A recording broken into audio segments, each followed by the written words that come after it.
Hey everybody, welcome back. Today we're going to talk about being unequally yoked, what that means, and why we need to avoid doing that. We'll get to that in just a minute. With every start, we are born again. Open your heart, spend this time in your head. Okay, so yesterday I had a life lesson moment with one of my kids, and it was really funny because I was talking to Richard and I was like, I don't know what I'm going to record on. I don't know. It's going to have to be late no matter what it is, because yesterday was a terrible day. So I'm recording this on September the 6th, Tuesday. This is going to go up September the 6th on Tuesday. Today is not shaping up to be much better of a day. It's been a really tough couple of days. But besides that, I was having a life lesson with one of my kids, talking about her choice of friend, because she's having a hard time putting boundaries in place with this one friend. And I told her, we went to church on Sunday and pastor gave an amazing sermon, and he spoke about the fact that parents are supposed to not be their kids' friends, and that we need to set boundaries and teach our children how to be successful adults in life, in just about everything that we do, and to not allow negative things into their lives and say, it's okay, just kind of ignore it, it's just what happens, it's fine, because those things tend to pull us down. We will begin to do those things that we used to despise if we are subjected to them enough. Peer pressure and the power of suggestion sometimes can be enough to kind of drive us off course. So I was telling her about being unequally yoked.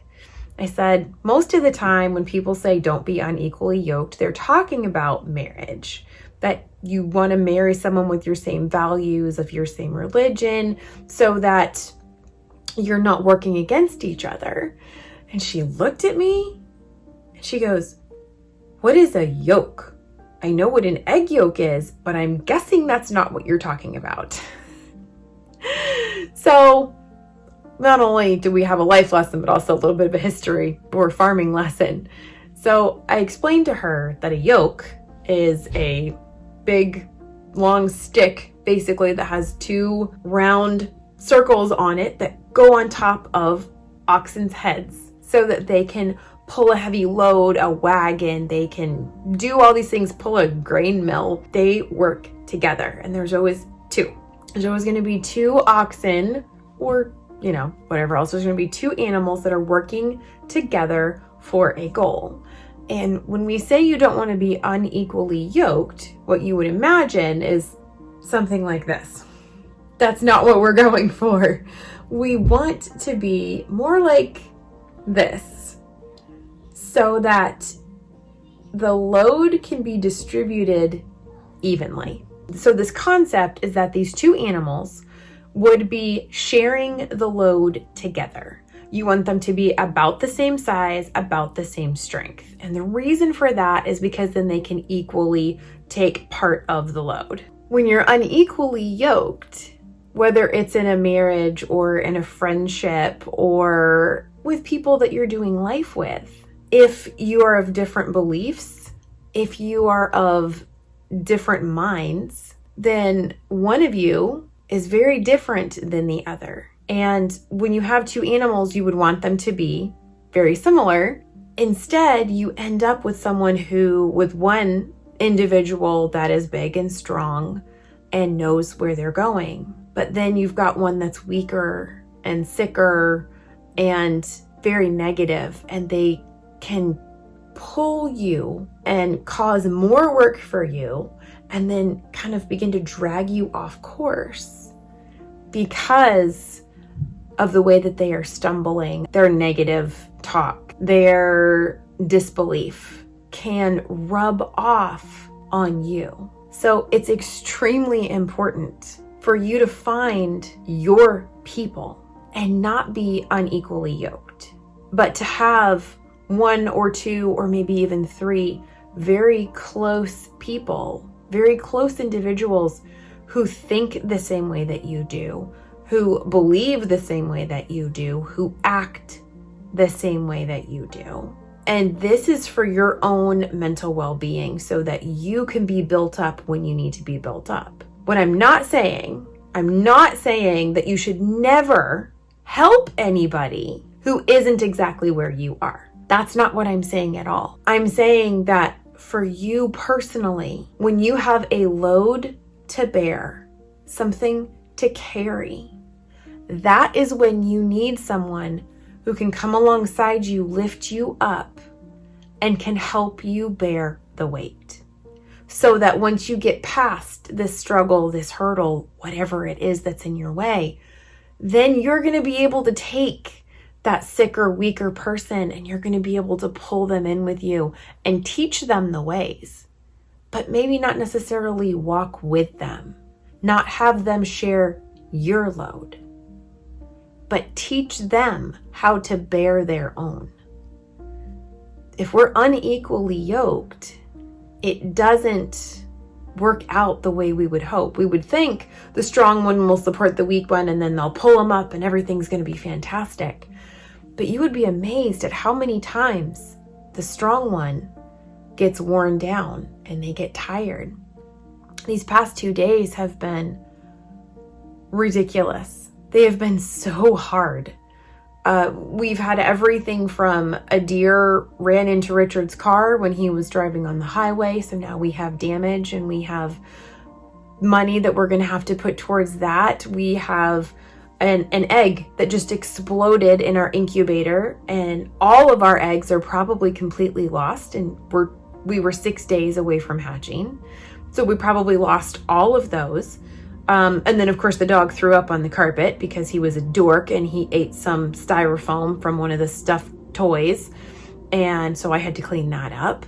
There's so many things. And none of them are huge.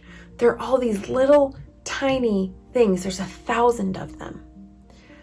And let me tell you, you can die from 1,000 paper cuts just as much as you can from one sword. Sometimes it doesn't matter how bad it is. Sometimes it matters how much it is. So I am very particular about who I bring under my yoke with me.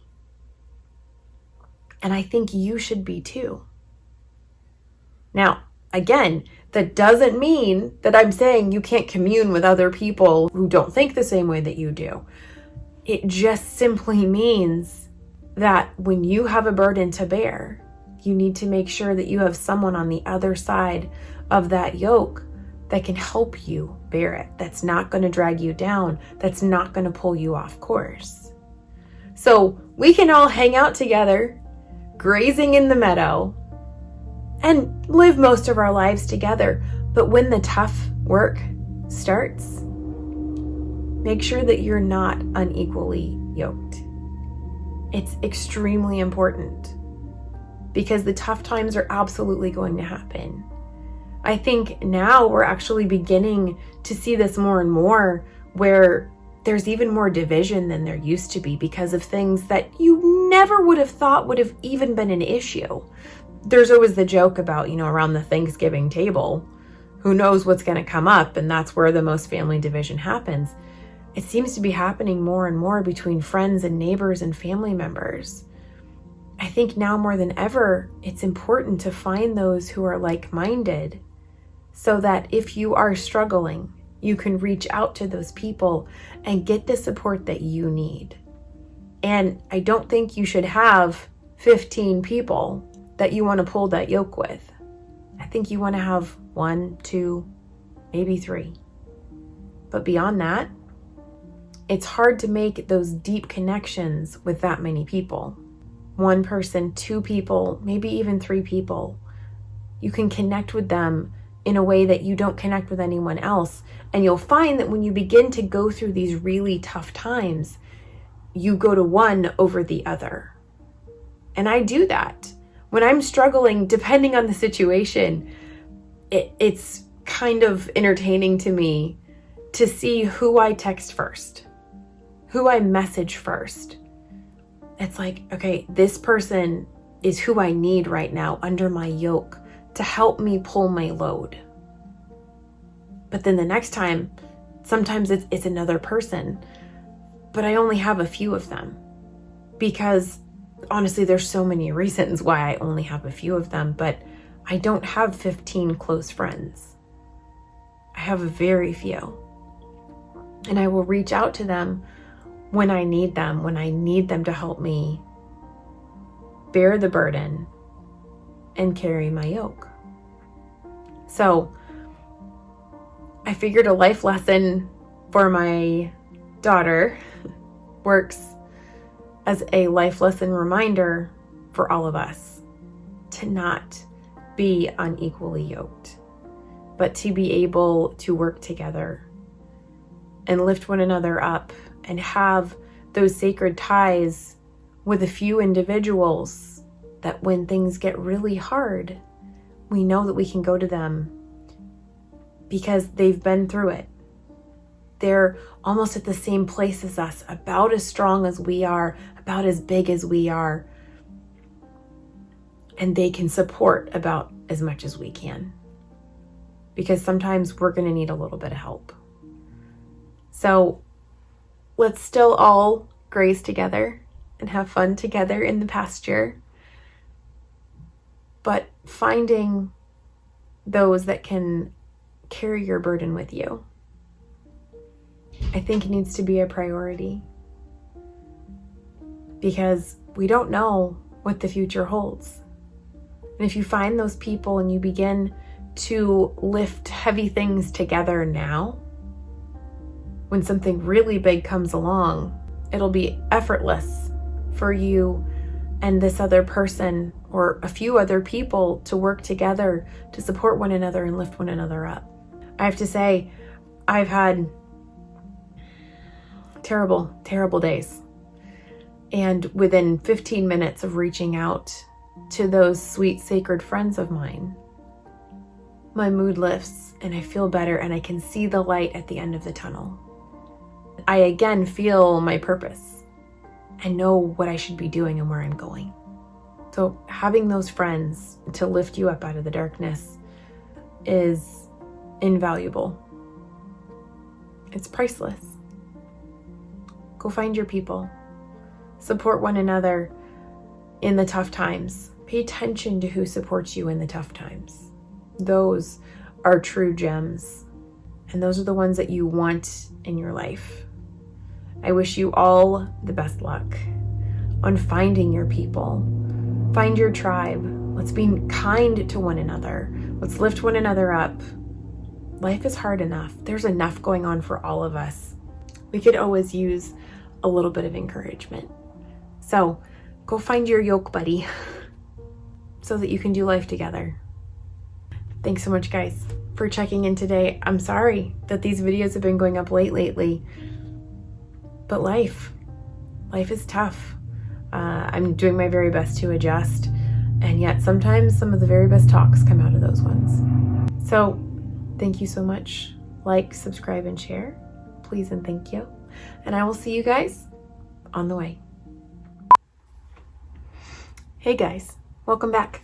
Today we're going to talk about, oh my gosh, that's what we're not going to talk about. Excuse me.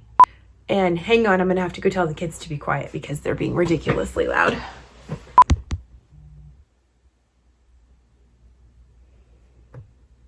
It's supposed to be right now. Hang on.